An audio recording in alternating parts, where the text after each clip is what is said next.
நல்ல பண்பு. அது ஒரு அடர்ந்த காடு.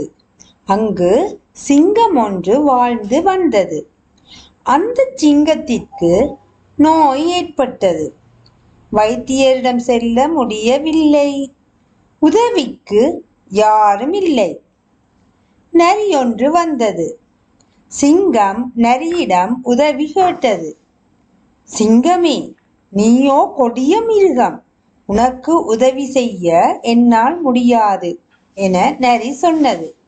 அப்போது முயல் ஒன்று வந்தது. சிங்கம் முயலிடம் உதவி கேட்டது.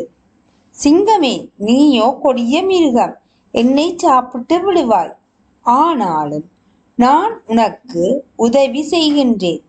தீயோரானாலும் உதவுவது நல்ல பண்பு என கூறி சிங்கத்தை வைத்தியரிடம் அழைத்து சென்றது.